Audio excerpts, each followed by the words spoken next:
Before we settle into the flickering candlelight of the past, take a moment to like the video and subscribe, but only if you truly enjoy these journeys into history. Let me know in the comments where you're tuning in from and what time it is for you. It always fascinates me to see our little community gathered from every corner of the world. Now, dim the lights, maybe turn on a fan for that soft background hum, and let's ease into tonight's story together. You arrive in the world not with a cry, but with a gasp, an uncertain, rattling breath that seems to draw in all the scents and sounds of your Renaissance city at once. The room is dim, smoky, and crowded, the air thick with the pungent aroma of boiled onions, tallow candles, and the ever-present undertone of something rotting just out of sight. Your mother lies on a straw-stuffed mattress, sweat beading on her brow, gripping the hand of a neighbor who mutters prayers in Latin and Italian, hedging her bets with every saint she can recall. The midwife, her hands stained with the memory of a dozen births this month alone, works quickly, her voice a low, urgent murmur as she swaddles you in a rough linen cloth that smells faintly of vinegar and rosemary. Outside, bells toll, not for you, not yet, but for another soul lost to the fever that stalks these narrow, winding streets. The city is alive in a way that feels almost feverish itself. Vendors hawk their wares in the marketplace, their voices rising above the clatter of wooden carts and the braying of donkeys. Children dart between puddles and refuse, their laughter edged with a kind of wildness born from living so close to the edge of disaster. Somewhere, a dog barks, sharp and insistent, as if announcing your arrival to a world that has seen too many arrivals and too many departures to pay much heed. Your family is neither rich nor poor, but balanced precariously on the knife edge between comfort and calamity. Your father is a notary, his hands ink-stained and always trembling just a little from the effort of keeping the city's endless records in order. Your mother, once a beauty in the neighborhood, now wears her hair in a tight braid, her face lined from years of worry and too many nights spent listening for the telltale coughs that mean another illness has come to call. You have two older siblings, a brother, already apprenticed to a tanner, his skin perpetually stained and his nose accustomed to the stench, and a sister, who helps your mother with the endless laundry and dreams of someday marrying well enough to leave the city behind. Your home is a single cramped room above your father's shop, the walls patched with scraps of old cloth to keep out the drafts, the floor swept daily but never truly clean. A small window looks out over the alley, where you can see the comings and goings of your neighbors, some friendly, some suspicious, all equally wary of the plague that has begun to creep ever closer.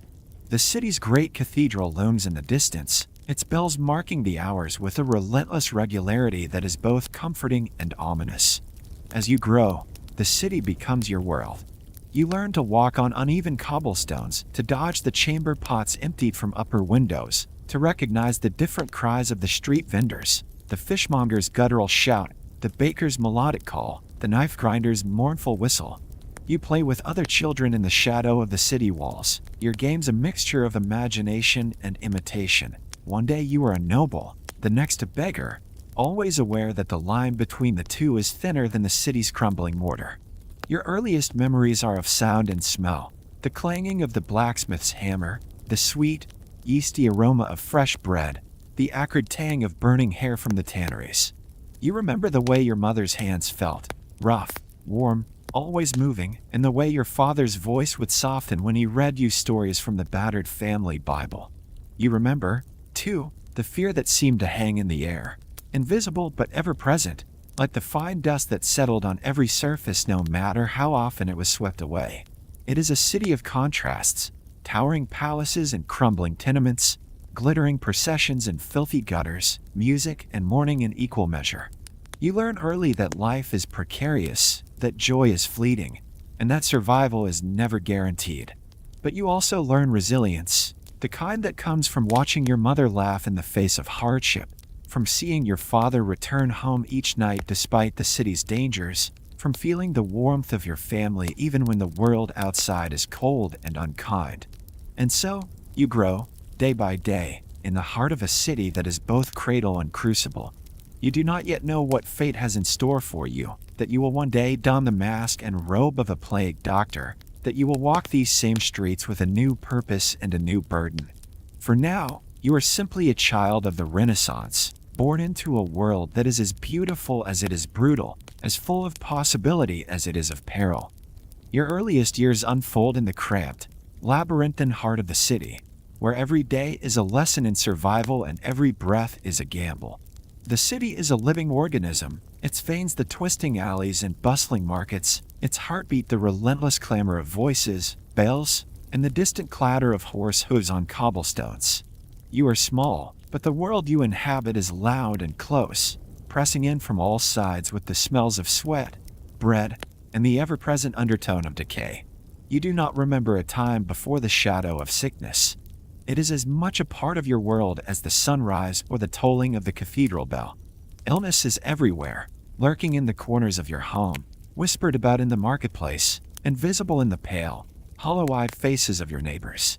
You learn to recognize the signs before you can even speak, the sudden hush that falls when a cough echoes down the alley, the way your mother's hands tremble as she wipes her brow with a cloth soaked in vinegar, the way your father's voice drops to a whisper when he speaks of the family next door, now marked by a black flag on their door. Childhood, for you, is not a time of innocence but of initiation. You are initiated into the rituals of cleanliness and caution, though neither is ever quite enough. Your mother boils water for hours, filling the air with steam and the sharp tang of rosemary, hoping to drive away the invisible demons she believes bring sickness. She hangs sprigs of lavender and garlic in the windows, muttering prayers as she works, her faith a fragile shield against the onslaught of disease. Your father, ever the pragmatist, insists on washing hands before every meal, a habit that sets your family apart and draws suspicious glances from neighbors who believe such fastidiousness is a sign of weakness, or worse, of pride. You are initiated, too, into the sounds of suffering.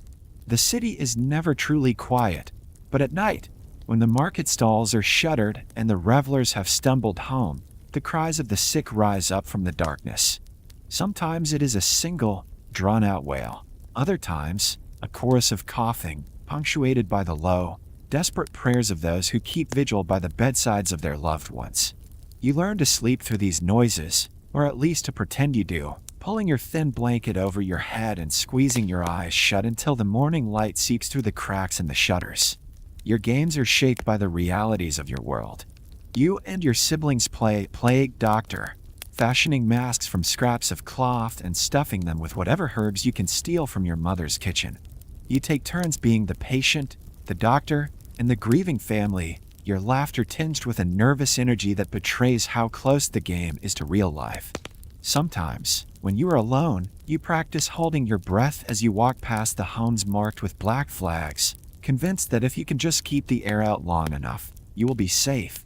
Education comes not from books, but from observation and necessity. You watch as your mother mixes potions from dried roots and powders, her hands steady even when her eyes are red from lack of sleep. You learn to identify the different herbs by their smell: rosemary for remembrance, lavender for calm, garlic for protection. You learn, too, the limits of these remedies. No matter how many prayers are whispered, how many candles are lit, sometimes the sickness wins. You see this first with her neighbor, old Signora Bianchi, who used to give you sweets when you ran errands for her. One day, her window is shuttered, and the next, a black flag hangs from her door. Your mother forbids you from asking questions, but you hear the story anyway, passed in hushed tones from one neighbor to another, like a secret too heavy to bear alone. Signora Bianchi is gone, and her house will be scrubbed and smoked, but the memory of her kindness lingers, a reminder that no one is truly safe. The city is a patchwork of hope and fear. Every morning, the market square fills with vendors hawking their wares, their voices bright and insistent, as if volume alone can drive away the darkness. You accompany your mother to the market, weaving through the crowds, your small hand clutched tightly in hers. She warns you not to touch anything, not to linger too long near the butchers or the fishmongers, whose stalls reek of blood and rot. You watch as she haggles for bread and cheese, her eyes darting constantly, always alert for signs of trouble. Sometimes, the city feels almost normal. There are festivals, processions, and the occasional wedding, the streets alive with music and laughter. On these days, you almost forget the ever-present threat, swept up in the joy of celebration. But even then, the shadow is never far. A cough, a fainting guest, a sudden pallor, any of these can send a ripple of fear through the crowd, dispersing the revelers like startled birds. Your family is your anchor in this uncertain world. Your mother's strength, your father's quiet determination, your siblings' laughter, they're the constants that keep you grounded. You share everything: meals, chores, stories, and, when illness comes, the burden of care. When your brother falls ill, you take turns sitting by his bedside, dampening his fevered brow and whispering stories to distract him from his pain. You watch as your mother grows gaunt with worry, her eyes never leaving his face, her prayers growing more desperate with each passing day. He recovers, but not everyone is so lucky. The city is littered with reminders of those who did not survive. Empty houses, hastily dug graves, the occasional procession of mourners clad in black. You learn to live with loss, to carry it with you like a stone in your pocket, heavy but familiar. As you grow older, you become more aware of the city's rhythms, the ebb and flow of sickness, the cycles of hope and despair. You begin to understand the unspoken rules that govern life here. Never linger near the sick. Always wash your hands. Avoid the alleys after dark. You learn, too, the value of kindness, of small acts of generosity that can make even the darkest days a little brighter. You are not immune to fear, but you refuse to let it rule you. You watch as your mother faces each new outbreak with a grim determination, her faith in her remedies unwavering even when the odds are against her. You see your father return home each night, weary but resolute, his presence a reassurance that, for now at least, your family is safe. In these early years, you are shaped by the city and by the sickness that haunts it. You learn resilience, compassion, and the importance of community. You learn that life is fragile, but also precious, and that even in the darkest times, there is light to be found in a shared meal, a whispered prayer, a moment of laughter. You do not yet know what the future holds, or that you will one day be called to face the plague not as a frightened child, but as a healer and a protector. For now, you are simply a child of the city, growing up in the shadow of disease, learning to find beauty and hope in a world that is often harsh and unforgiving. And so, your childhood passes, marked by the rhythms of sickness and survival, by the lessons learned in the flickering candlelight of your family's home, and by the quiet strength that will one day carry you through the darkest days of the plague. You are still young, perhaps 5 or 6, when you first begin to understand what it means for sickness to truly enter your life.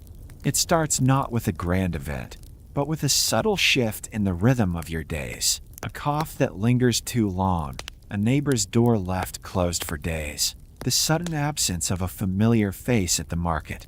In the city, illness is never far away, but now it feels closer, more personal, as if the shadow that always lurked at the edge of your world has finally stepped into the light. The first time you see someone fall ill, it is your friend Matteo, the baker's son. He is a year older than you, quick to laugh and quicker still to steal a heel of bread when his father's back is turned. One day, he does not appear at your usual meeting place by the fountain. You wait, tracing patterns in the dust with your toe, until finally his sister appears, her eyes red and her voice barely above a whisper. "He is sick," she says, and you understand, without needing to ask, that you will not see him again for some time. At home, your mother becomes more vigilant. She insists on washing your hands with vinegar, scrubbing until your skin is raw. She boils your clothes and hangs them in the window to dry, muttering prayers under her breath. Your father, usually calm and composed, grows tense, snapping at small things and pacing the floor at night. The city, too, seems to hold its breath. The market is quieter, the streets less crowded, and everywhere you go, you sense the presence of fear. When Matteo's family hangs a black cloth from their window, you know what it means. Your mother forbids you from going near their house, but you sneak out anyway, peering around the corner to catch a glimpse of your friend. You see his mother, her face drawn and pale, carrying a bucket of water up the stairs. You see the city's doctor, a tall man in a dark robe and a strange, beaked mask. entering the house with a bundle of herbs. You do not see Mateo. At night, you dream of the mask, its hollow eyes, its long, curved beak, the way it seems to swallow the light. You wake with a start, heart pounding, and listen to the sounds of the city, the distant bells, the soft murmur of your parents' voices, the occasional cough from your sister's bed. You wonder if sickness is like a monster, creeping through the streets at night, searching for its next victim. As the days pass, the city grows quieter still. The church bells ring more frequently, each toll marking another soul lost to the fever. Your mother keeps you indoors, distracting you with stories and chores, but you can sense her worry. She speaks in hushed tones with your father, her hands trembling as she kneads bread or stirs the pot over the fire.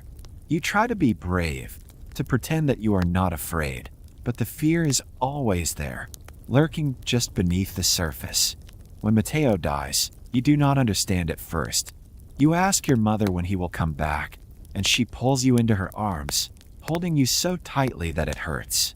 "He is with God now," she says, her voice thick with tears.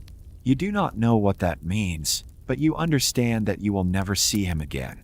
The city mourns, but life goes on. The market reopens, the streets fill with people once more, and the black cloths are taken down, one by one. But something has changed. You are more cautious now, more aware of the fragility of life. You wash your hands without being told, avoid the houses marked with black, and listen carefully to your mother's warnings. You begin to notice the signs of illness everywhere. The way your neighbor's face grows pale, the way your father coughs after a long day at work, the way your sister shivers under her blanket at night. You become an expert at reading the subtle cues, at sensing when something is wrong. You learn to recognize the scent of sickness, a sharp, acrid smell that lingers in the air long after the fever has passed. One day, your own family is touched by illness. Your sister, always delicate, falls ill with a high fever. Your mother does everything she can, boiling water, burning herbs, praying to every saint she can name, but nothing seems to help. You watch as your sister grows weaker, her skin hot and dry, her eyes glassy with pain. You sit by her bedside, holding her hand and whispering stories, hoping that your presence will somehow keep her safe.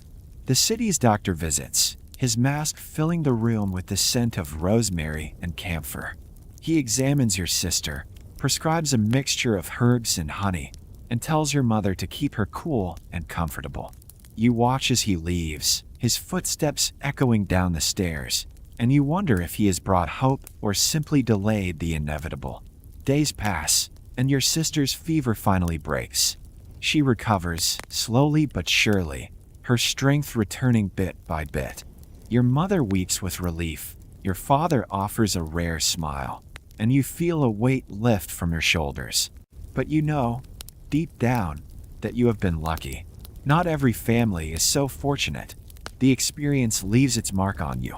You are more cautious, more aware of the dangers that lurk in every corner of the city. You watch as other families suffer, as the city's doctor makes his rounds, as the church bells ring out their mournful song. You begin to understand that sickness is a part of life, an ever-present threat that cannot be ignored. You also begin to feel a strange fascination with the city's doctor.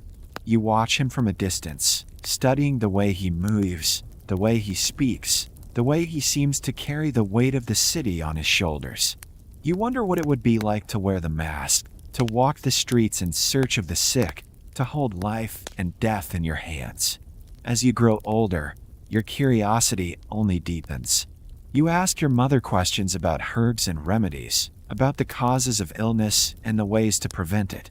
She teaches you what she knows, passing down the wisdom of generations. How to recognize the signs of fever, how to mix a soothing tea, how to care for the sick without falling ill yourself. You begin to see the world through different eyes. You notice the patterns of sickness and health, the way the city ebbs and flows with the seasons, the way fear and hope coexist in every home. You learn that illness is not just a physical ailment, but a force that shapes lives, families, and entire communities. Through it all, you remain resilient. You find comfort in the routines of daily life, in the warmth of your family, the rhythm of your chores, the simple pleasures of food and laughter. You learn to cherish the moments of joy, to hold them close against the darkness that sometimes threatens to overwhelm you.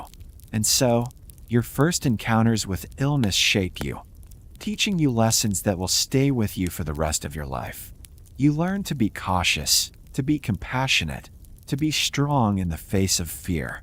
You learn that sickness is a part of life, but so is hope, and that even in the darkest times, there is always a reason to keep going.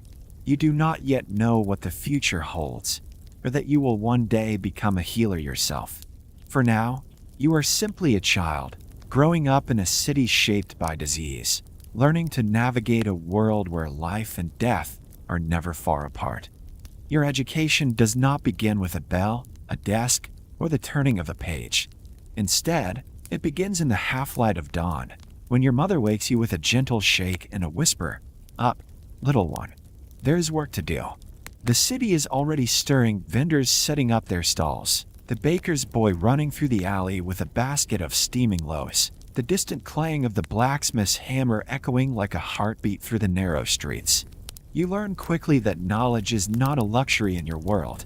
It is a necessity, as vital as bread or water. Your lessons are woven into the fabric of daily life, taught not by scholars in flowing robes, but by the calloused hands and weary eyes of those who have survived long enough to pass their wisdom on. Your mother teaches you first, her patience endless, her voice soft but firm as she shows you how to sweep the floor, wash the linens, and keep the tiny window open just enough to let in the fresh air but not the city's endless dust.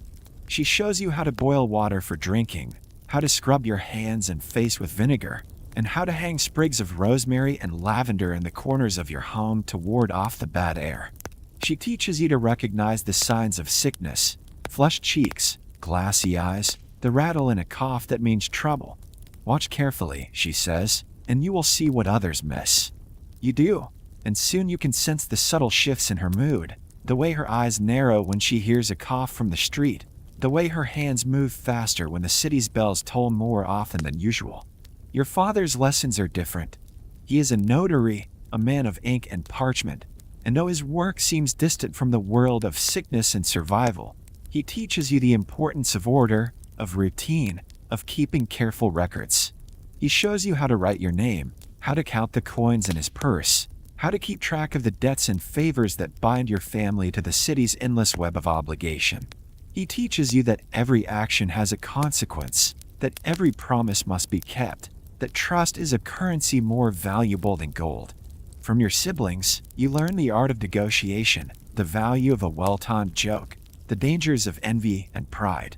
Your brother, already apprenticed to the tanner, shows you how to recognize a fair deal at the market, how to spot a rotten apple before you bite into it, how to defend yourself with words or fists when necessary. Your sister, who dreams of a better life, teaches you how to listen, really listen, to the stories people tell, to the hopes and fears hidden beneath their words. But your most important lessons come from your uncle, the apothecary.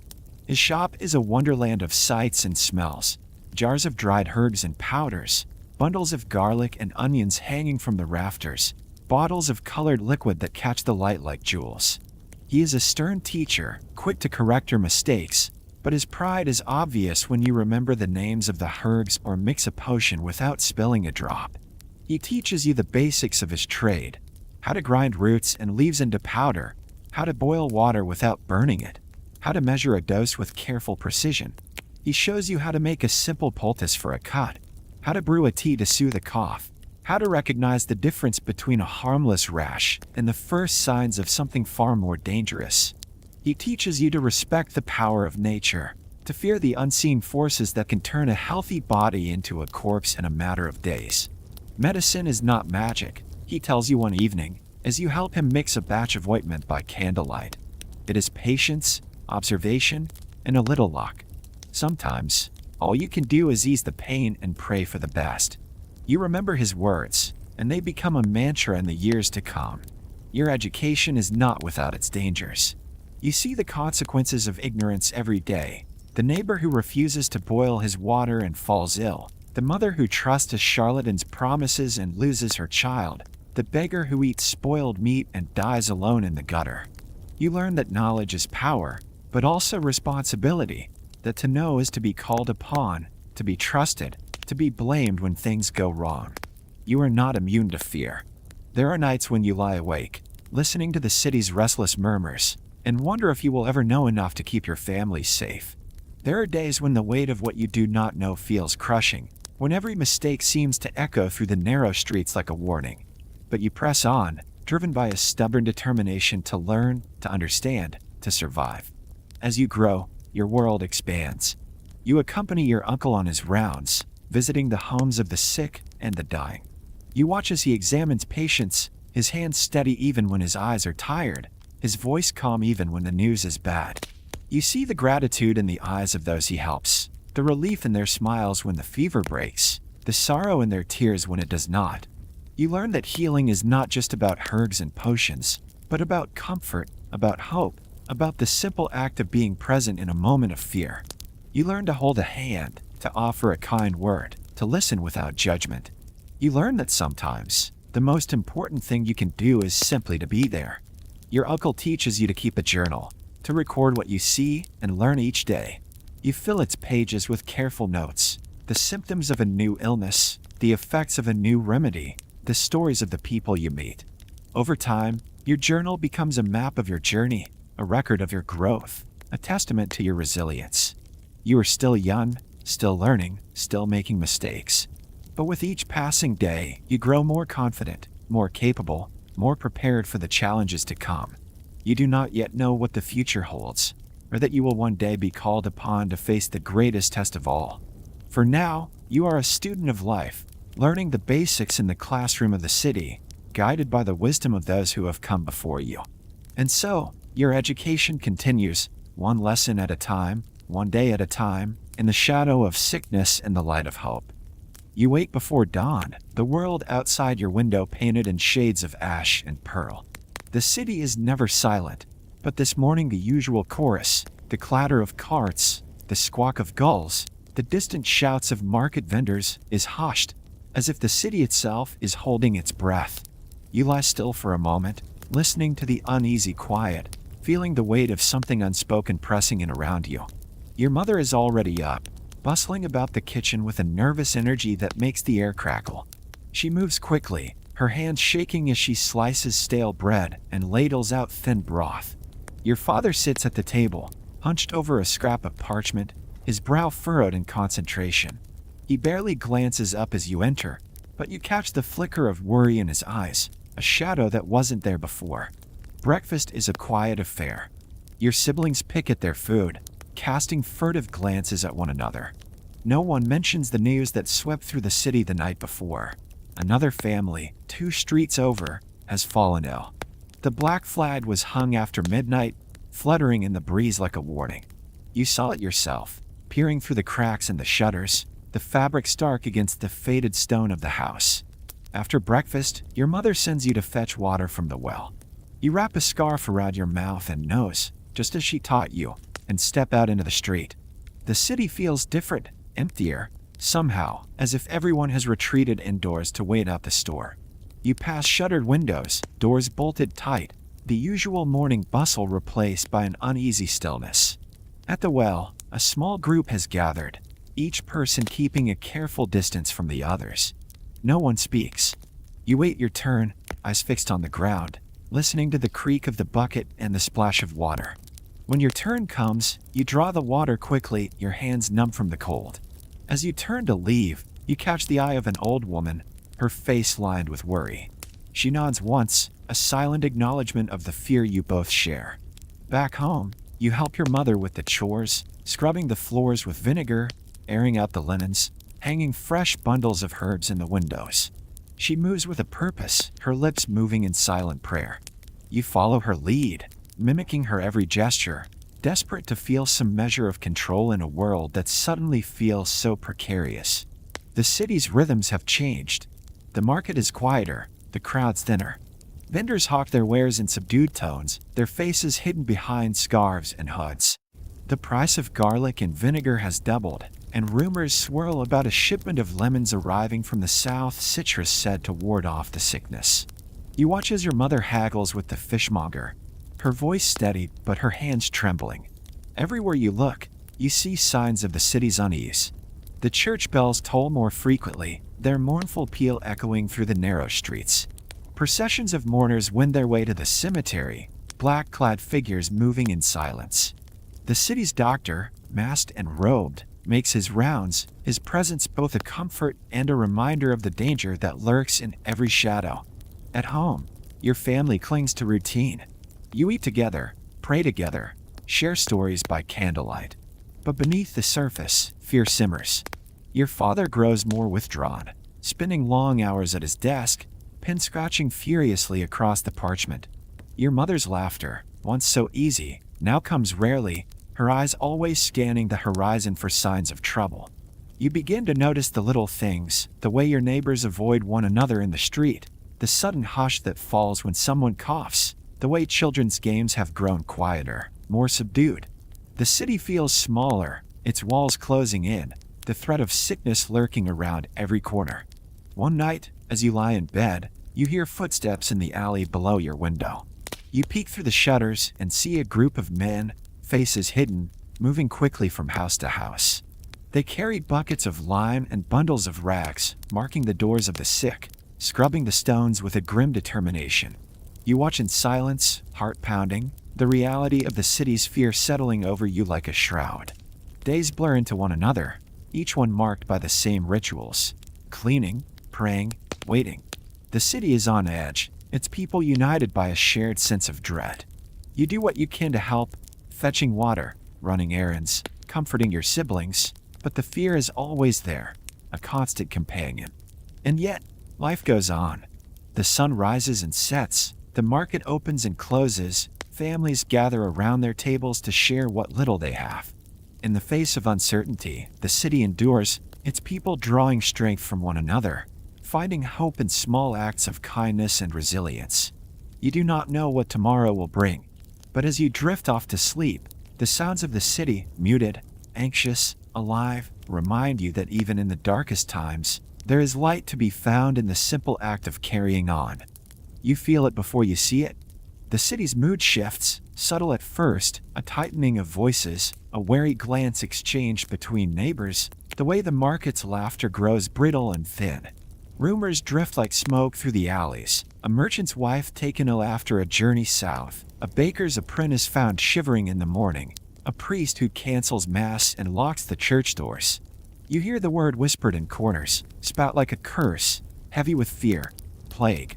Your mother grows quieter, her hands moving faster as she scrubs the floors with vinegar and hangs fresh bundles of garlic above the door.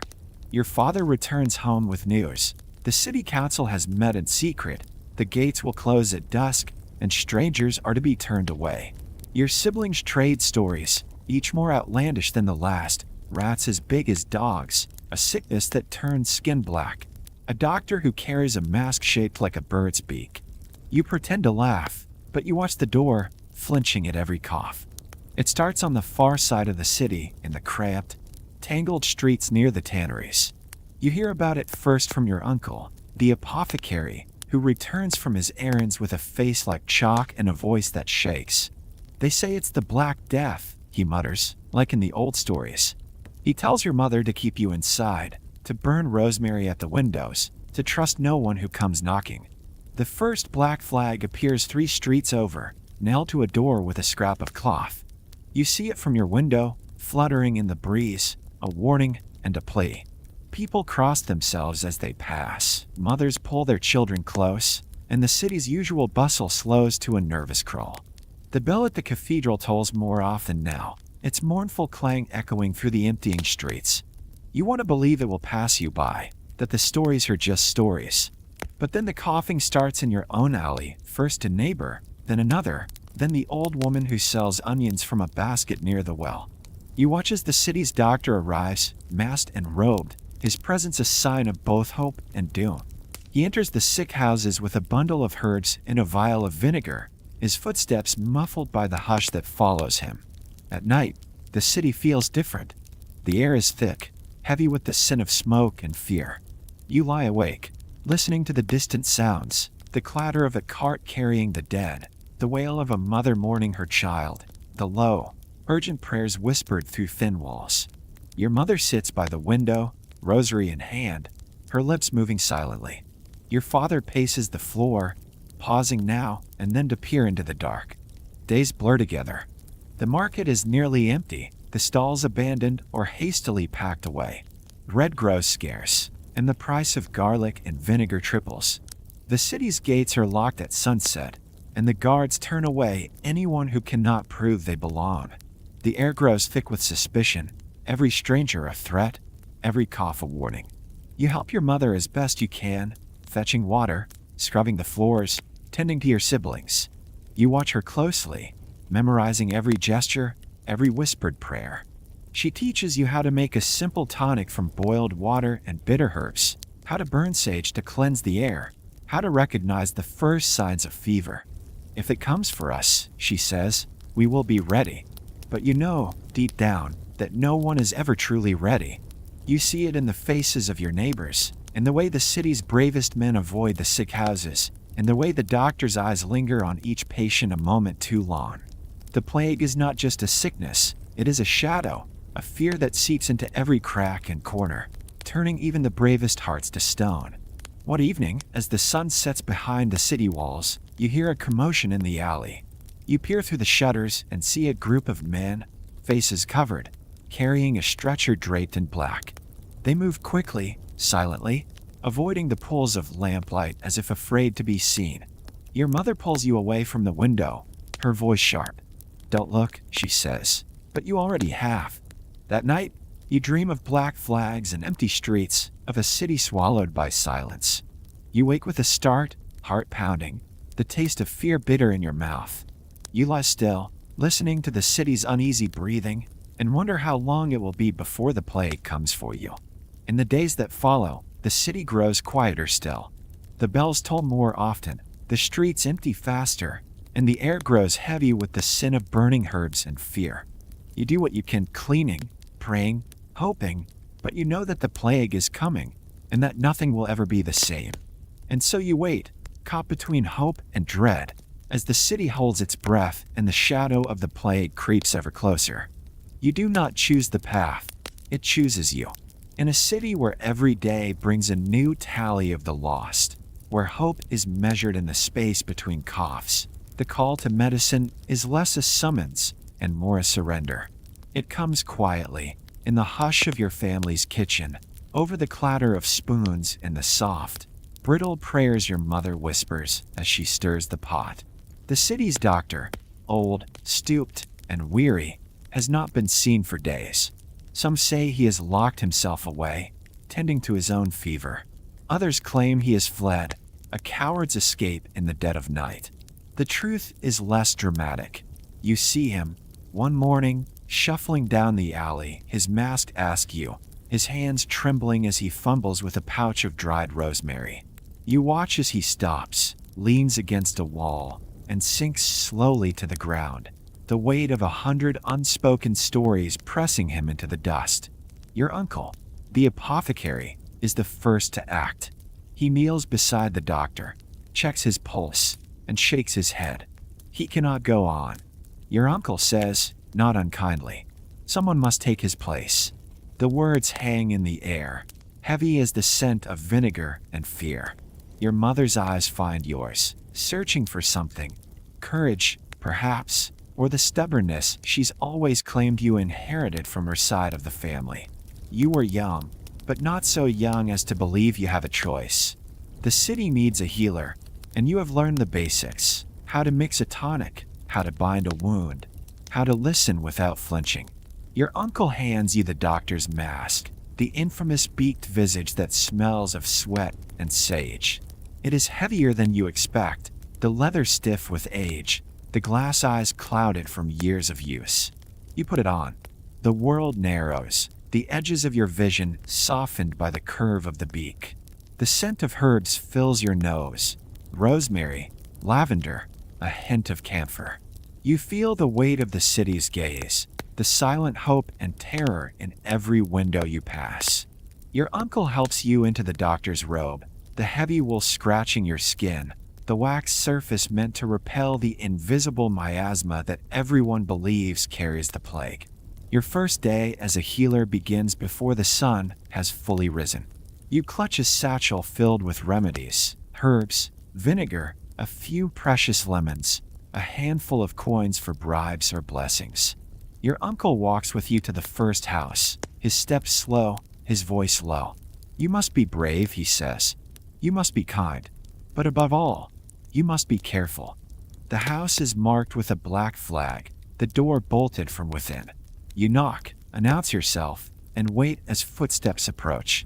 The door opens a crack, a woman's face pale and drawn.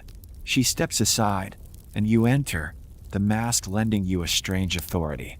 Inside, the air is thick with the smell of sickness, sweat, fear, and something sweet and rotten. A man lies on a cot, his skin flushed, his breath shallow. You kneel beside him, check his pulse, examine the swell of his glands, the dark bloom of bruises on his skin. You do what you can. You mix a tonic, cool his brow, offer words of comfort you barely believe. The family watches you, their hope a fragile thing. You leave them with instructions: boil water, burn rosemary, keep the windows open. You promise to return, though you do not know if you will. The day passes in a blur of houses, faces, prayers. Some greet you with gratitude, others with suspicion. A few refuse to let you in, convinced that the mask itself brings death. You learn to move quickly, to keep your distance, to wash your hands until your skin cracks. You learn to listen, to the coughs, to the silences, to the stories people tell when they think no one is listening. At night, you return home, exhausted, the mask heavy in your hands. Your mother waits for you, her eyes bright with worry. She helps you wash, boils your clothes, sets a plate of food before you. You eat in silence, the day's images flickering behind your eyes. The child with fever, the old man who would not let go of your hand, the woman who pressed a coin into your palm and whispered, "Bless you." You do not sleep well. The city sounds haunt your dreams, the tolling of bells, the wail of mourners, the soft, persistent cough that seems to echo through every alley. You wake before dawn, the mask waiting on the table, the robe folded neatly beside it. You put them on and step once more into the city's fear. In the days that follow, you become a fixture in the streets, the masked figure who moves from house to house, bringing what comfort you can. Some call you a hero, others a harbinger. You learn to accept both, to let the city's hope and dread wash over you without sinking in. You are not a miracle worker, but you do what you can, easing pain, offering solace, bearing witness to the suffering that fills every corner of your world. You do not know how long this will last or what the cost will be, but you have answered the call, and for now, that is enough. The mask is heavier than you expect. Its leather is cracked, the beak stuffed with rosemary, lavender, and camphor, a garden of desperate hope pressed into a single, suffocating breath. You hold it in your hands for a long moment, tracing the seams with your thumb, feeling the weight of all who wore it before you. Your uncle's voice is soft but steady. It's time. You slip the mask over your face. The world narrows, vision tunneled through glassy eyes that reflect your own uncertainty back at you. The scent of herbs is sharp, almost medicinal, but beneath it lingers the ghost of sweat and fear. Your breath echoes inside the beak, louder than you expected, as if the mask is already trying to swallow your voice. Next comes the robe. Thick wool, waxed and heavy, meant to keep sickness at bay. It hangs on your shoulders like a shroud, the sleeves too long, the hem brushing the tops of your boots. You cinch the belt tight, tucking your satchel of remedies and your uncle's old journal at your side. Gloves, stiff, stained, and patched, complete the transformation. You are no longer yourself. You are the city's new plague doctor. Your mother watches from the doorway, her eyes shining with pride and terror. She crosses herself as you step into the light, whispering a blessing you remember from childhood. Your siblings peek around her skirts, silent for once, as if afraid their voices might break the fragile spell of courage that holds you upright. You step outside, and the city recoils. Neighbors who once greeted you with smiles now avert their eyes, crossing themselves or muttering prayers. Children point and whisper, their games forgotten. Even the dogs keep their distance, as if they, too, sense the change. You walk with measured steps, feeling every gaze, every hope, every unspoken plea settle on your shoulders. Your first stop is the tanner's house, marked by a black flag and the faintest trace of smoke curling from the chimney. You knock, announce yourself, and wait. The door opens a crack, and a gaunt woman peers out, her eyes red-rimmed and wary. She hesitates, then steps aside, allowing you into the dim, stifling room. Inside, the air is thick with the scent of sickness, sour, sweet, and unmistakable. A man lies on a cot, his skin flushed and damp, his breath rattling in his chest. You kneel beside him, your gloved hands gentle as you check his pulse, examine the swell of his glands, the bruises that bloom like violets on his arms. You speak softly, your words muffled by the mask, offering comfort as much as care. You mix a tonic from your satchel, honey, vinegar, a pinch of dried sage, and press it to his lips. You show his wife how to cool his fever, how to burn rosemary to cleanse the air, how to keep the windows open to let the sickness out. She nods, tears streaming down her cheeks, clinging to your every word as if it might save them both. You leave the house with a promise to return, though you know you cannot promise a cure. Outside, the street is empty, the city holding its breath. You move on to the next house, and the next, each marked by a black flag, each filled with the same fear, the same desperate hope. As the day wears on, the mask grows heavier, the robe stifling. Sweat pools at the base of your neck, your gloves slick inside. You learn to move carefully, to keep your distance, to wash your hands with vinegar after every visit.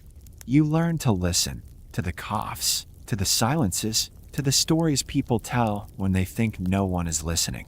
Some greet you with gratitude, pressing coins or bread into your hands. Others spit at your feet, blaming you for the sickness, for the deaths, for the fear that has taken root in every heart. You accept both with the same quiet resolve, knowing that your presence is both a balm and a curse. At dusk, you return home, the mask and robe heavy with the day's burdens. Your mother waits with a basin of hot water and a clean towel. She helps you peel off the layers, her hands gentle as she washes your face, your hair, your hands. You eat in silence, the day's images flickering behind your eyes.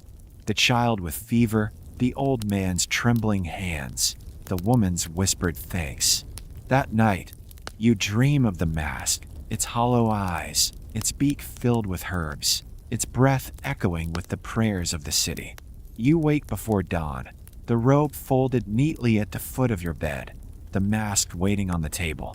You rise, dress, and step once more into the city's fear. In the days that follow, you become a fixture in the streets, a shadow in the alleys, a beacon in the darkness. Some call you a savior, others a harbinger. You learn to accept both, to let the city's hope and dread wash over you without sinking in. You are not a miracle worker, but you do what you can, easing pain, offering solace, bearing witness to the suffering that fills every corner of your world. You do not know how long this will last, or what the cost will be, but you have donned the mask and the robe, and for now, that is enough. Dawn comes gray and cold, the city's rooftops shrouded in mist. You wake before the bells, your body sore from yesterday's rounds, the memory of fevered faces and whispered prayers lingering in your bones. Your mother is already up, boiling water, her hands moving with brisk efficiency. She sets a bowl of thin porridge before you, food for strength, though you barely taste it. Today will be long, and you know now what that means. You dress methodically, each layer a ritual. Linen shirt, woolen breeches, the thick, waxed robe, gloves pulled tight, the mask last of all. The world narrows as you settle the beak over your face, the familiar scent of rosemary and vinegar filling your lungs. Your satchel is packed with what little you have: bundles of dried herbs, vials of vinegar, a pouch of coins, and your uncle's battered journal. You check it twice, then step into the street. The city is waking, but it is not the city you once knew. The usual morning chorus is muted. No laughter, no shouts, only the soft shuffle of feet and the distant toll of a bell. Black flags flutter from windows, silent sentinels marking the sick. You walk quickly, your shadow long in the pale light, your footsteps echoing in the empty lanes. Your first stop is a baker's house. The door opens before you knock, a gaunt woman ushering you inside with frantic hands. Her husband lies on a pallet by the hearth, his skin flushed, his breath ragged. You kneel beside him, your gloved fingers gentle as you check his pulse, his eyes, the swell of his glance. You offer what comfort you can: cool cloths, a tonic of honey and sage, a prayer whispered through the mast. The woman thanks you, her voice trembling, and you promise to return. You move from house to house, each one a small world of fear and hope. Some families greet you with gratitude, pressing coins or bread into your hands. Others eye you warily, suspicion and desperation mingling in their gaze. You do not linger. There is always another door, another patient, another story. Midday finds you at the edge of the market square, where a crowd has gathered around a cart piled with lemons and garlic.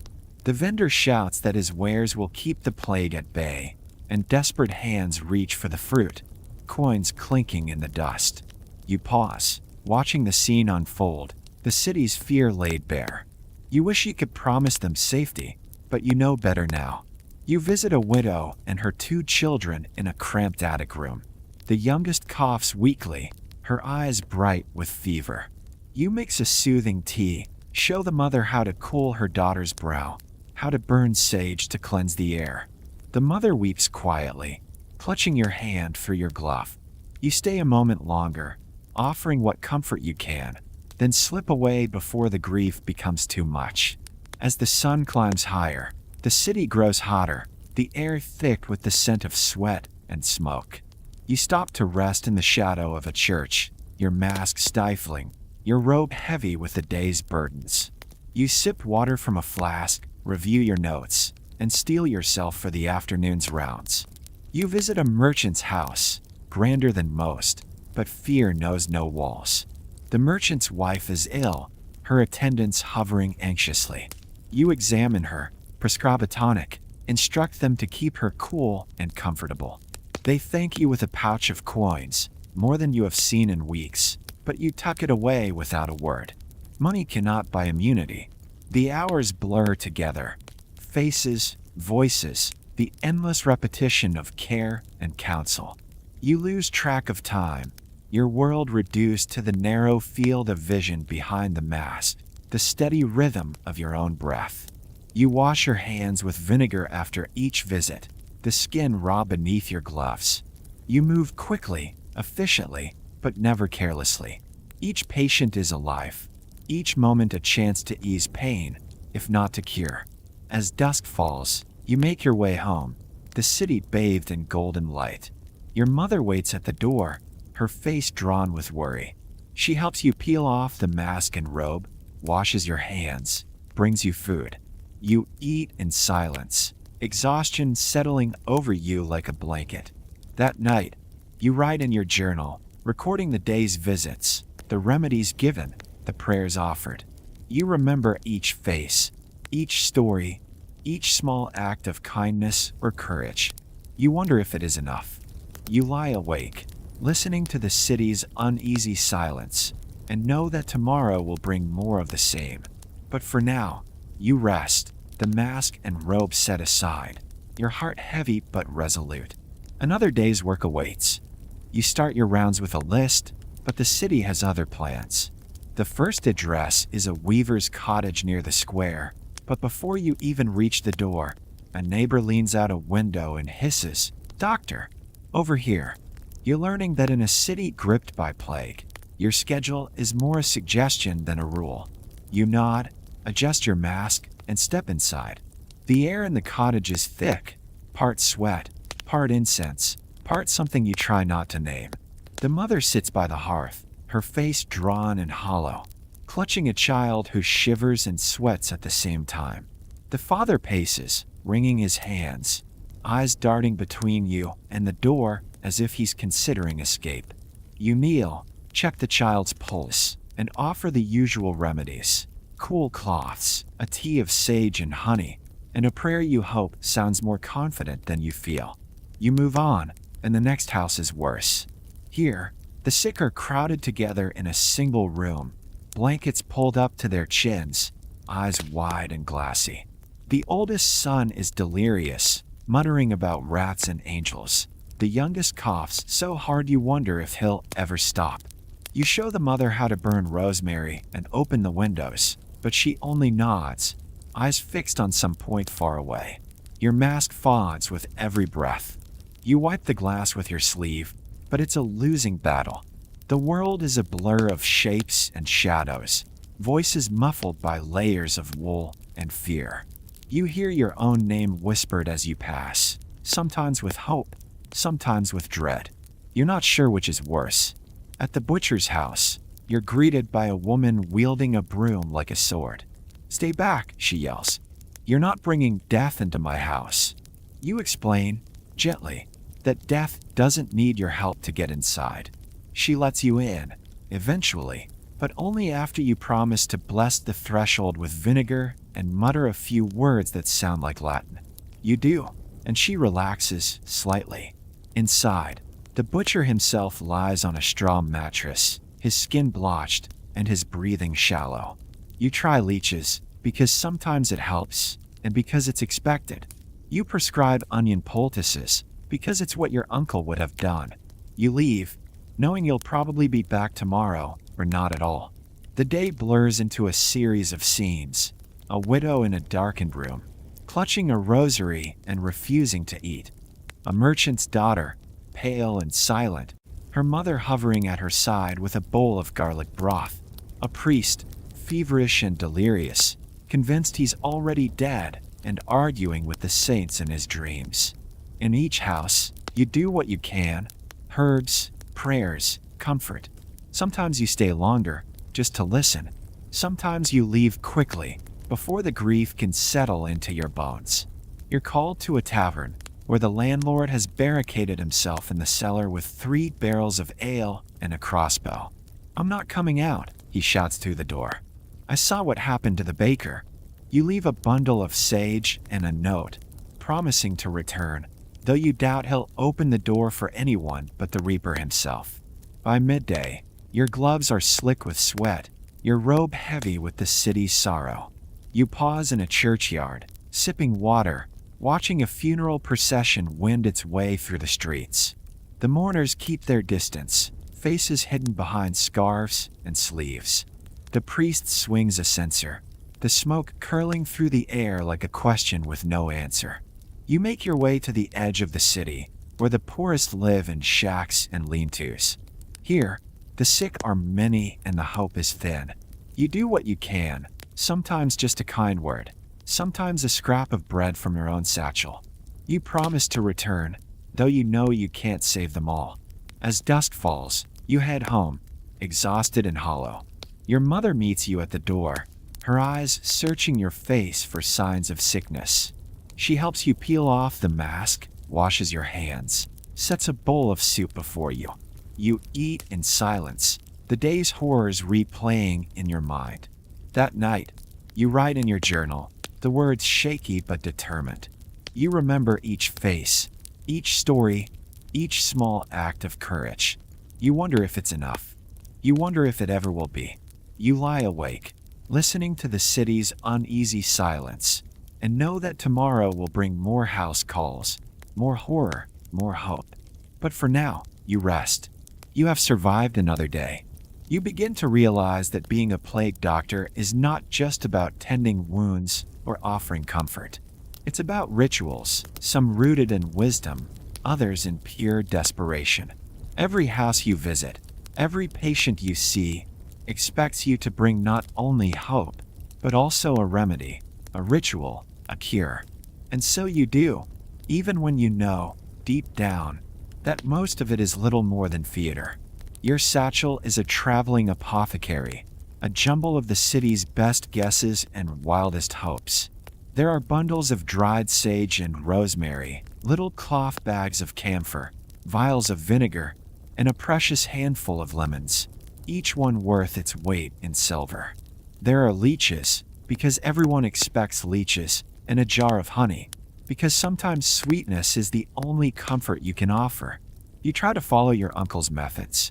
For fever, you brew a tea of willow bark and sage, the bitter taste making even the healthiest patient grimace. For the cough, you mix honey with vinegar and a pinch of thyme, hoping the warmth will soothe more than just the throat.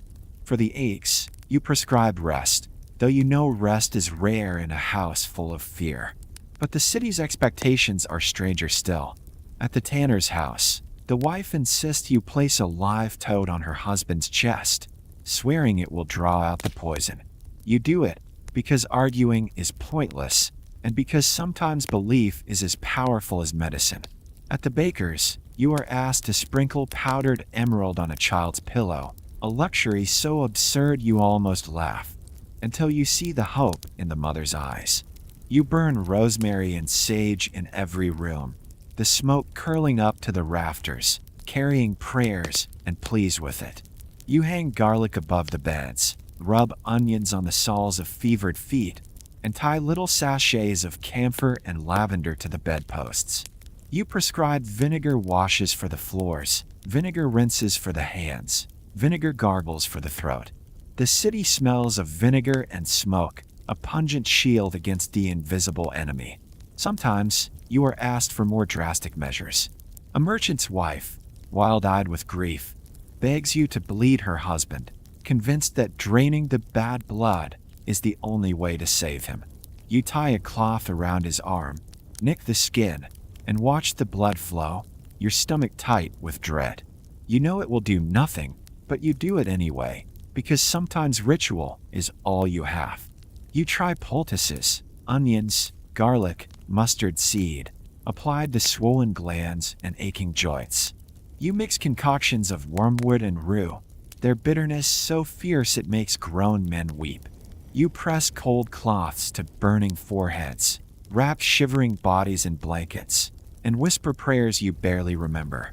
You do everything you can, and when you run out of remedies, you offer your presence, your listening, your silent witness to their suffering. There are moments of dark humor. A widow insists you bury a dead mouse beneath her doorstep to ward off evil spirits. A butcher's apprentice asks if drinking ale mixed with soot will keep the plague away. You nod, because sometimes the only thing left is to let them believe. You keep records, as your uncle taught you. Each remedy, each ritual, each patient's fate. You look for patterns, for hope, for anything that might make sense of the chaos. Some remedies seem to help, or at least do no harm. Others are pure folly. But you do them all because the city demands it, and because hope, however fragile, is a kind of medicine, too. At night, you return home, your satchel lighter, your heart heavier. Your mother helps you wash the smell of vinegar and smoke from your skin. You write in your journal, noting what worked, what didn't, what you wish you could forget. You wonder if you are helping, or just delaying the inevitable. But you rise each morning, don the mask and robe, and go out again. Because in a city gripped by fear, sometimes the strangest treatments are the only comfort you can offer. You thought you were learning medicine. You thought you'd be a healer, a bringer of comfort, maybe even a savior. But as the plague lingers, you realize you are also an unwilling priest, a scapegoat, and on some days, the city's favorite target for blame. Superstition is the city's second language, and you are now fluent. It starts with a knock on your door before dawn. A neighbor, eyes wide, clutching a bundle of dried nettles and a chicken feather, begs you to bless her home. She offers you a coin, a loaf of bread, and a warning. There's talk. Doctor. Some say the mask keeps the evil in, not out. You nod, take the bread, and wave the feather over her threshold, muttering a prayer you invent on the spot. She beams, convinced her house is now safe. You wish you believed it, too. You walk the streets and feel the eyes on you, some hopeful, most wary. Children dart behind barrels, peeking out at your beaked mask, then running off shrieking as if chased by the devil himself. Old women cross themselves and spit when you pass. A butcher's apprentice throws a rotten apple at your feet, shouting, "Plague bringer." You ignore him, but the bruise on your pride lingers. Inside the sick houses, superstition is law. Families beg you to recite Latin prayers, even though you only know 3 and one of them is for lost sheep. They ask you to tie red ribbons around their doors, to sprinkle salt on their thresholds, to leave a sprig of rosemary on every windowsill. You do it all, because sometimes hope is the only medicine left. You're asked to identify witches, always a neighbor, always someone with a sharp tongue or a garden that grows too well. She cursed my son, a mother insists, dragging you to a cottage with chickens and a cat that looks smarter than half the city. You say something about bad air and God's will, and leave before the mob can gather. You know better than to argue with fear. The city's priests are no help. Some blame the stars, others blame sin, and a few blame you. They hold processions, swinging censers heavy with incense, chanting prayers that echo through the empty streets. You're invited to join, but your mask makes singing difficult and your presence makes people nervous. You stand at the edge, a silent witness to faith and fear entwined. Superstition shapes your every move. You're asked to carry amulets, bones, coins, bits of iron, tucked into your robe for luck. You're told never to step over a broom, never to look a cat in the eye, never to whistle after dark. You follow these rules, not because you believe, but because the city does. And in a place where hope is scarce, you respect anything that gives comfort, no matter how strange. Sometimes, superstition turns dangerous. A crowd gathers outside a sick house, convinced the illness is a curse. They shout for the witch to be dragged out, for her house to be burned. You intervene, your mask and robe giving you just enough authority to scatter the mob. You know it's only a matter of time before their fear turns on you. You begin to walk with your head down, moving quickly from house to house. You avoid the market, where gossip spreads faster than the plague. You keep your mask on, even at home, just in case someone is watching. You learn to listen for the change in tone, the shift from fear to anger, and you know when it's time to leave. At night, you write in your journal by candlelight, recording not just remedies and symptoms, but charms, omens, and curses. You wonder how much of your work is medicine and how much is ritual. You wonder if there's even a difference anymore. Your mother tells you to be careful. People need someone to blame, she says, her voice low. Don't let it be you. You nod, but you know it's not that simple. In a city ruled by fear, superstition is both shield and sword, and you must wield it with care. So you do what you must. You bless homes, tie ribbons, sprinkle salt, and whisper prayers. You pretend to believe, because sometimes pretending is the only way to keep hope alive. And in the quiet moments, when the city sleeps and the bells fall silent, you wonder if maybe, just maybe, there's a little magic in it after all. You learn quickly that being a plague doctor is as much about what you don't do as what you do. The city is a chessboard, and every step could be a trap, sometimes literal, sometimes just a neighbor with a broom and a bad attitude. You walk the streets with your head down, your mask on, your senses tuned to every whispering cough.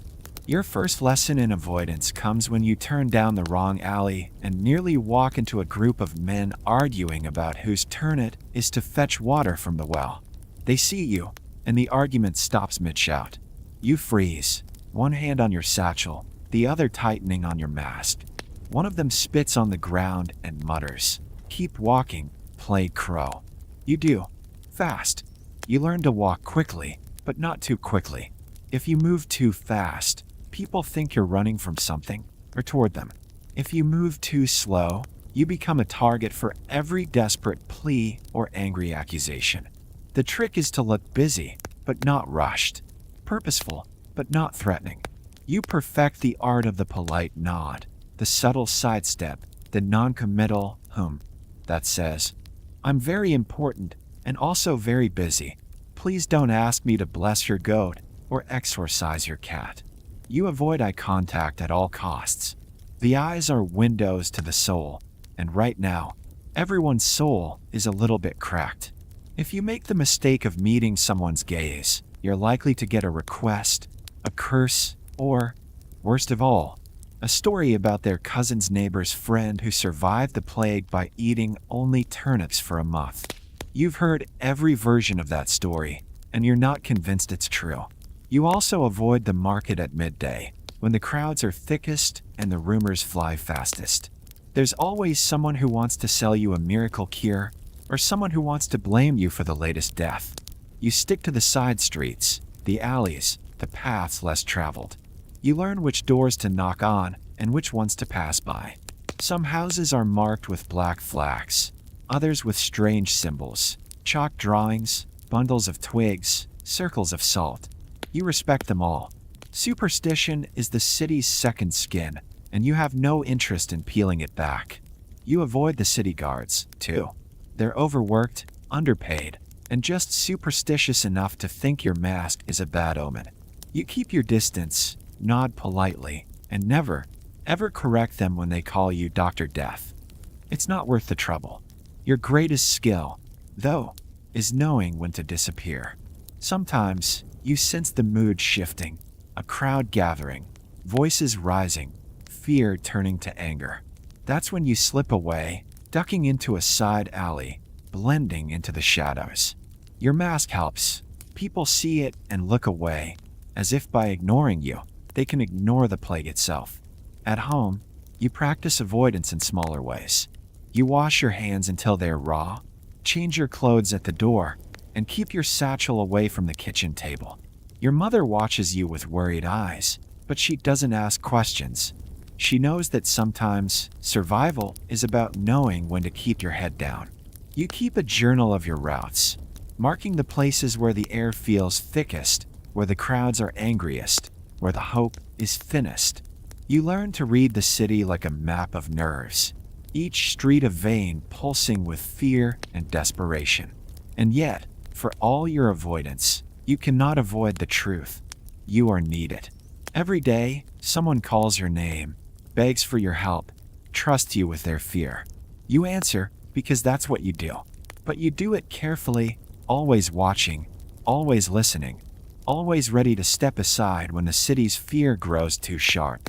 You become a ghost in your own city, seen but not touched, heard but not welcomed. And in the quiet moments, when you slip through the shadows and the world is still, you wonder if this is what it means to be a healer, to walk the line between hope and fear, always one step ahead of the darkness. You try to sleep, but sleep is a fickle friend. Each night, you lie down hoping for rest and wake in the dark, heart pounding, sweat cold on your brow. The city outside is never truly silent. There's always a distant cough, a baby's wail, the mournful toll of the bell. But in your dreams, the noise is different. In your dreams, the city is empty. You walk the streets alone, mask heavy on your face, robe dragging in the dust. The black flags flutter from every window, but there are no voices, no footsteps, no laughter, just the echo of your own breath inside the beak. You knock on doors, but they swing open to reveal nothing but shadows.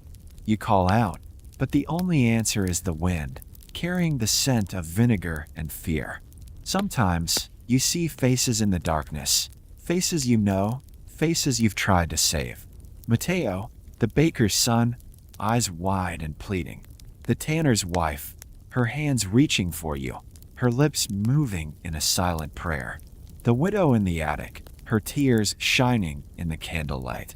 They stare at you, not with blame, but with something worse, hope. Hope that you cannot fulfill. Hope that weighs on you like a stone. You wait gasping, the mask still on your bedside table, the robe folded neatly at your feet. Your mother finds you sitting by the window, staring into the night. She brings you a cup of tea, her hands gentle as she brushes the hair from your face. You're doing all you can, she whispers. You nod, but you don't believe her, not really. The guilt is a constant companion. It sits with you at breakfast, follows you through the streets, waits for you at the end of each day. Every patient you lose, every family you cannot comfort, every remedy that fails. Each one is a mark you carry, invisible but heavy. You write their names in your journal, a litany of loss and longing, a record of your failures as much as your efforts. You try to remind yourself of the good you've done, the fevers broken, the wounds healed, the moments of comfort in the midst of chaos. But the city is a hungry beast, and its appetite for sorrow is endless. For every life you save, there are 3 more you cannot reach in time. Some nights, you dream of the plague itself, not as a sickness, but as a shadow, a living thing that slips through the streets, curling under doors, seeping through cracks, whispering your name. You chase it, but it always stays just out of reach, laughing as it slips away. You wake with the taste of fear on your tongue, your hands shaking, your heart aching with the knowledge that you are only human. You confess your fears to your uncle, the apothecary, one evening as you help him grind herbs by candlelight. He listens, nods, and offers you a simple truth. We do what we can. Sometimes it's not enough, but we do it anyway. His words are a balm, but the wound remains. You begin to dread the nights as much as the days. You fill your evenings with chores, cleaning your satchel, boiling your robe, sharpening your quills, anything to keep your hands busy, your mind occupied. But when the city finally sleeps, you are left alone with her thoughts, your memories, your guilt. Your family tries to help in their own ways. Your mother leaves fresh bread by your door. Your father offers a rare smile, a squeeze of your shoulder. Your siblings tell stories, their laughter a small light in the darkness. You cling to these moments, letting them anchor you when the guilt threatens to pull you under. You learn to live with the nightmares, to carry the guilt without letting it consume you. You remind yourself that you are not a miracle worker, that you cannot save everyone. You do what you can, and sometimes that has to be enough. And so, you rise each morning, don the mask and robe, and step once more into the city's fear. You carry your nightmares with you, but you do not let them stop you. Because in a world ruled by plague and sorrow, even the smallest act of kindness is a victory. The city is heavy with sorrow, but it is not without its moments of grace.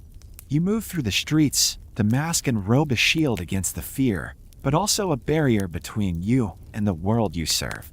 Yet, in the quiet spaces between the cries and coughs, you find glimpses of something else, something fragile, fleeting, but fiercely alive. You arrive at a small house near the edge of the city, where a young mother cradles her newborn with trembling arms.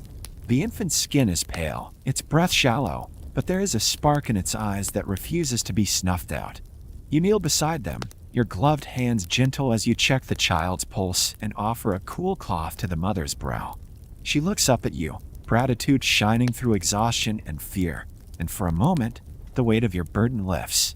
In another home, an old man sits by the fire, his hands gnarled and worn from years of labor. He smiles faintly when you enter, his eyes bright despite the fever that racks his body. You share a few words, simple, kind, and he squeezes your hand with surprising strength. It is a small victory, but a victory nonetheless. You witness neighbors sharing what little they have: bread, blankets, whispered prayers.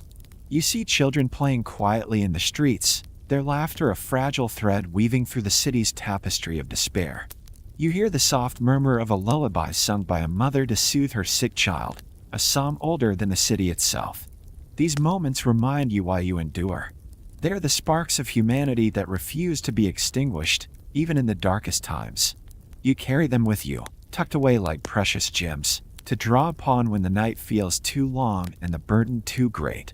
You find solace in the kindness of strangers, a baker who leaves a loaf of bread at your door, a priest who offers a blessing without judgment, a child who draws a picture of a smiling sun and presses it into your hand. These acts of grace are as vital as any medicine, a balm for the soul. At times, you sit with families as they say goodbye, holding hands, offering silent comfort when words fail. You are a witness to grief and love intertwined, a guardian of memories in a city that threatens to forget. Your presence is a reminder that no one is truly alone. You learn that healing is not always about curing the body. Sometimes, it is about tending the heart, easing the fear, and holding space for hope. You carry this lesson with you, a quiet strength that sustains you through the endless days. As the plague ebbs and flows, these moments of humanity become your anchor. They remind you that beneath the mask and robe, beneath the fear and sorrow, there is still life, messy, beautiful, and worth fighting for. And so, you rise each day, ready to face the city's pain, carrying with you the light of these small, precious moments. Because in a world shadowed by death, it is these sparks of humanity that keep you going. You knew it would happen eventually. You told yourself you were prepared, that you'd seen enough suffering to be numb to it, that the mask and robe were armor thick enough to keep the plague from finding your heart. But when it comes for your own, all your training, all your rituals, all your careful avoidance and superstition, none of it is enough. It starts with your brother, the one who always teased you, who could carry twice his weight in firewood and still make you laugh with a single look. He comes home late one evening, eyes glassy, cheeks flushed, sweat beading on his brow. He tries to hide it, but you see the tremor in his hands, the way he winces when he sits. Your mother notices too. She says nothing, just presses a cool cloth to his forehead and whispers a prayer. You sit by his side through the night, counting his breaths, measuring the fever with the back of your hand. You try every remedy you know, sage tea, vinegar compresses, prayers whispered through clenched teeth. You burn rosemary at the window, hang garlic above his bed, sprinkle salt in the corners. You do it all, and still, the fever climbs. Your mother's face grows drawn, her eyes rimmed red. She doesn't ask you to save him. She knows better than that. But you see the hope flicker in her gaze, desperate and wild. Your father paces the small room, muttering to himself, clutching the family Bible as if it might turn the tide. Your sister sits in the corner, silent, her hands twisting in her lap. You are no longer the city's healer. You are just a sibling, a child, a witness to the slow unraveling of someone you love. The mask feels heavier than ever, the robe a burden you can barely bear. You try to remember every lesson, every remedy, every scrap of wisdom your uncle ever shared. You try to believe that you can make a difference, but the plague is merciless. It does not care for hope or love or prayers. It takes what it wants, when it wants, leaving only grief in its wake. When your brother's fever finally breaks, it is not with a triumphant cheer, but with a ragged sigh. He survives, but he is not the same. The laughter comes less easily, the strength in his arms diminished. He moves more slowly, his eyes haunted by things he cannot name. Your family is grateful, but the shadow of loss lingers in every corner. Not everyone is so lucky. The neighbor's child, the old woman down the street, the merchant who always slipped you an apple at the market, one by one, they fall. You attend their bedsides when you can, offering what comfort you have left, but the city is too big, the need too great. You learn to mourn quickly, to bury your grief beneath layers of duty and ritual. The toll is not just physical. It is emotional, spiritual, invisible, but crushing. You find yourself snapping at your mother, withdrawing from your siblings, avoiding the eyes of those you cannot help. You begin to dread the sound of your own name, the knock at the door, the whispered plea for help. You start to question everything. Are you doing enough? Are you making a difference? Or are you just delaying the inevitable, offering false hope in a city that is slowly dying? The guilt gnaws at you, sharp and relentless. And yet, you rise each morning. You don the mask and robe, pack your satchel, and step into the streets. You do it for your family, for your neighbors, for the city that still clings to hope. You do it because you must, because to stop would be to surrender. You are not a miracle worker. You are not immune to pain or loss. You are simply human, doing your best in a world that asks too much and gives too little in return. And so, you carry the toll of the plague with you. Every loss, every scar, every moment of doubt. You carry it because someone must, because even in the darkest times, there is still work to be done. You always knew the city watched you, but now you feel the weight of its gaze sharpen into something more pointed. It begins with a summons, a knock at your door before dawn, the kind that makes your mother's hands freeze mid-prayer and your siblings scatter like startled birds. 2 city guards stand outside, faces hidden behind scarves, eyes hard. The council wants a word, one says, as if you have a choice. You follow them through empty streets, your mask and robe drawing stares from behind shuttered windows. The city's heart is the council hall, a stone building that once hosted feasts and festivals, now echoing with anxious footsteps and the low murmur of arguments. Inside, the air is thick with incense and tension. The councilors sit in a semicircle, their robes finer than most, but their faces drawn with worry and sleepless nights. At first, they ask for reports: how many sick, how many dead, which remedies you've tried, which houses you've visited. You answer as best you can, your voice muffled by the mask, your words weighed and measured. You see the fear in their eyes, the desperation that makes even the powerful seem small. They want certainty, but all you can offer is honesty. We do what we can. Some recover. Many do not. Their questions grow sharper. Why are the numbers not falling? Why do some neighborhoods suffer more than others? Are you doing enough? Are you hiding cures for your own family? You sense the shift, the need to blame, to find a scapegoat for the city's suffering. You stand straighter, speak more carefully, remind them that the plague does not heed titles or gold. One counselor leans forward, voice low and dangerous. If you refuse to enter a house, if you fail to report an outbreak, if you spread panic, you will answer for it. You nod, knowing this is not a threat but a promise. The city's patience is as thin as its hope. They hand you a new list, addresses to visit, families to check, reports to file by sundown. They remind you that your work is not just medicine, but order, control, the thin line between panic and peace. You are not just a healer, you are their shield against chaos. You leave the hall with your satchel heavier than before, the mask tighter on your face. The guards escort you back, but their eyes are softer now. One even mutters, "Good luck, doctor," before disappearing into the mist. You realize that authority is just another kind of fear, dressed up in velvet and law. The days that follow are harder. The council expects miracles, and when you cannot deliver, they send more guards, more lists, more warnings.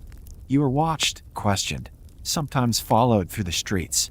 You keep your records even more carefully, double-check every remedy, every visit, every word.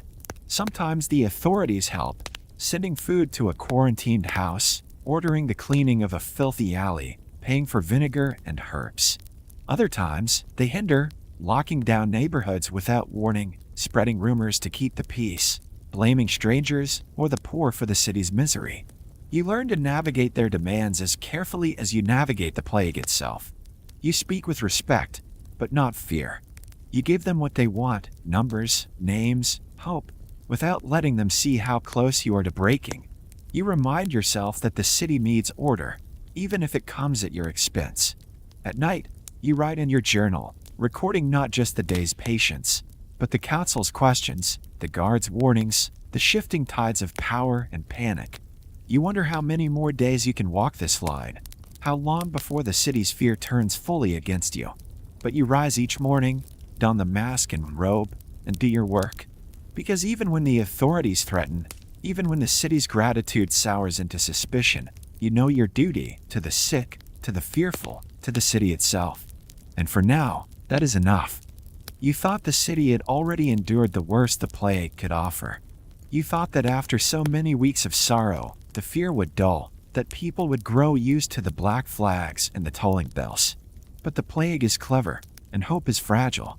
As the first chill of autumn creeps through the stone streets, a new wave arrives, fiercer, faster, and more merciless than before. It begins with whispers. A family in the merchant quarter falls ill, then another, then 3 more in the space of a single day. The pattern is different this time. Fevers rise higher, coughs sound harsher, and the bruises bloom darker on the skin. You see it in the eyes of the sick, a wild, glassy panic that was not there before. Even the city's cats seem to sense it, slinking through the alleys with their fur bristling, vanishing at the sound of footsteps. The authorities summon you again, their faces pale with dread. Is it the same sickness? They ask, as if you might know. You shake your head, your voice hollow behind the mask. It is the same, but worse. They press you for answers, for remedies, for miracles. You have none left to give. The city's fear is different this time, sharper, more desperate. People barricade themselves in their homes, nailing boards over windows, stuffing rags under doors. The market's empty, the churches close, and the streets fall eerily silent. Even the bravest guards keep their distance, crossing themselves as you pass. You make your rounds, but the rules have changed. Some families refuse to let you in, convinced that your mask brings death. Others beg you to stay, to watch over their loved ones through the night. You do what you can, herbs, prayers, comfort, but the sickness moves too quickly now. You watch helplessly as whole households fall ill within days, as the city's hope flickers and fades. The superstitions grow wilder. You find strange offerings left at your door, bundles of hair, scraps of parchment covered in desperate prayers, a dead crow nailed to the lintel to ward off evil. You burn them quietly, not wanting to offend, but knowing that no charm can stop what's coming. You see the toll in your own family, too. Your brother, still weakened from his first bout, grows pale and thin. Your mother's hands shake as she kneads bread, her eyes darting to the window at every sound. Your father speaks less, his voice hollow with exhaustion. You do your best to protect them, more vinegar, more prayers, more hope, but the fear is a sickness of its own, creeping into every corner of your home. At night, the city's silence is broken only by the distant wail of mourners and the slow, steady creak of the death carts. You lie awake, staring at the ceiling, the mask and robe folded neatly at your feet. You wonder how much longer you can keep going, how much more the city can endure. You write in your journal, the words shaky but determined. You record the new symptoms, the new remedies, the new failures. You try to find patterns, to make sense of the chaos, but the sickness is relentless, always changing, always one step ahead. And yet, you rise each morning, don the mask and robe, and step into the city's fear. Because even as hope grows thin, even as the plague's shadow lengthens, you know that your presence matters. You are a witness, a comfort, a reminder that the city is not alone. You do not know if this wave will be the last, or if the city will survive. But you keep going, one step at a time, because in a world ruled by fear, even the smallest act of courage is a victory. You wake one morning to a silence so deep, it feels unnatural. The bells have stopped tolling. The death carts have not rumbled down your street for days. The air, still tinged with vinegar and smoke, carries the faintest promise of something you'd nearly forgotten: hope. It doesn't happen all at once.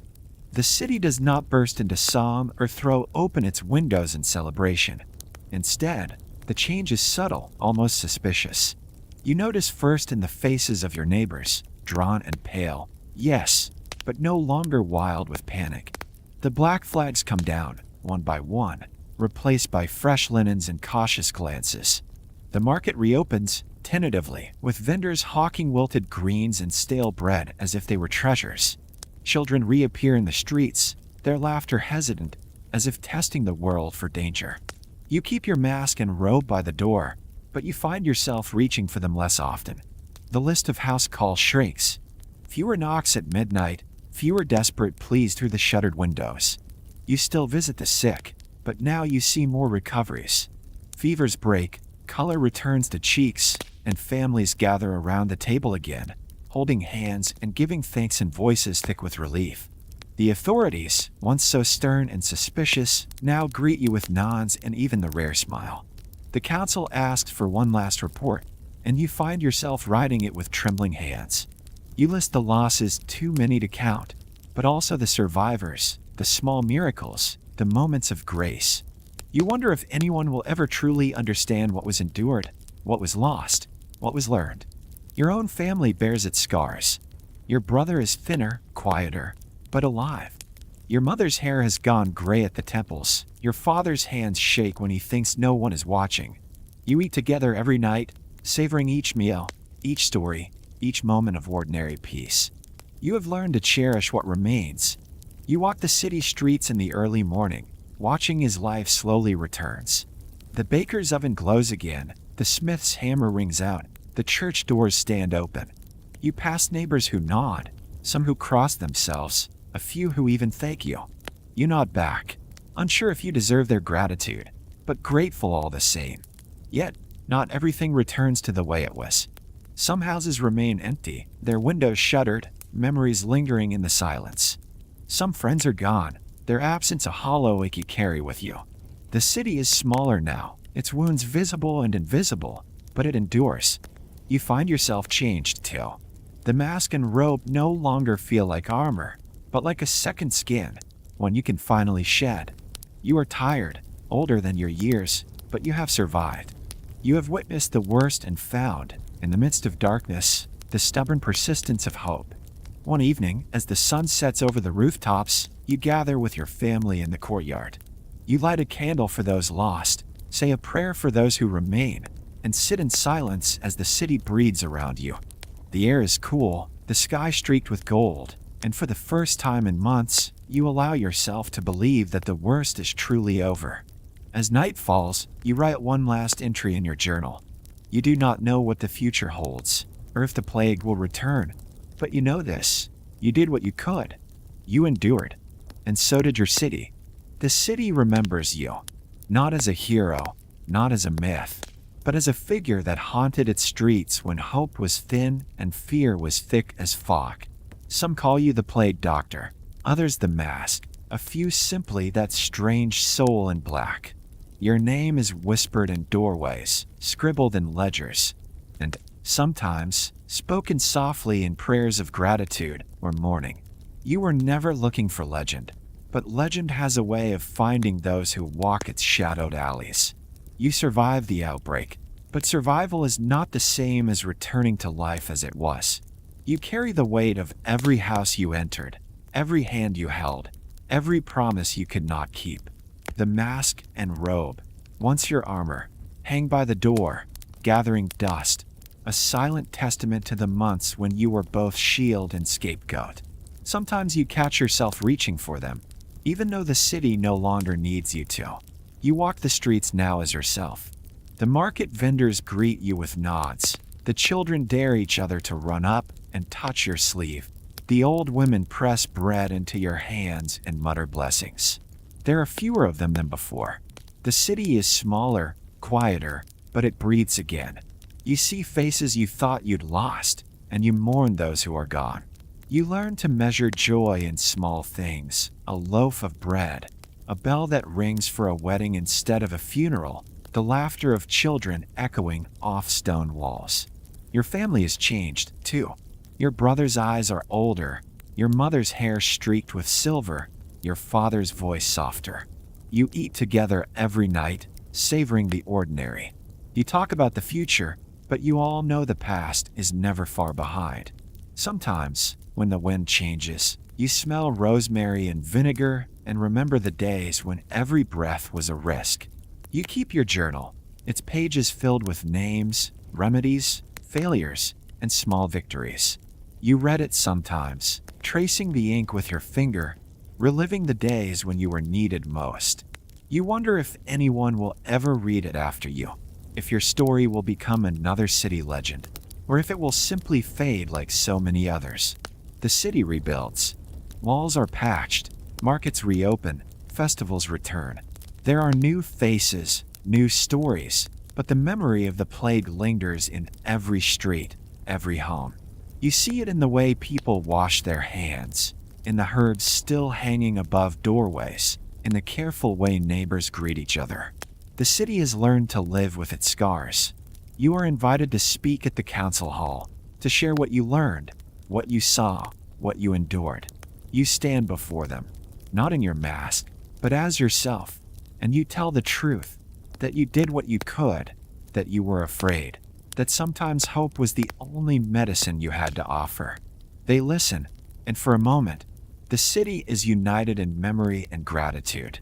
You are not a hero. You are not a saint. You are a survivor, a witness, a reminder that even in the darkest times, humanity endures. Your legacy is not written in stone, but in the lives you touched, the comfort you gave, the hope you helped keep alive. And so, as the city moves forward, so do you. You find new ways to help, new stories to live, new joys to savor. You walk the streets not as a shadow, but as a part of the city's beating heart. You know that one day, your story will be told and retold, changed and embellished, but you also know the truth. You were there. You endured. You made a difference. So, before you get comfortable, take a moment to reflect. Maybe light a candle, breathe in the quiet, and remember those who walked before you, masked or unmasked, named or nameless, each one a thread in the tapestry of survival. The city endures, and so do you. And that, in the end, is legacy enough.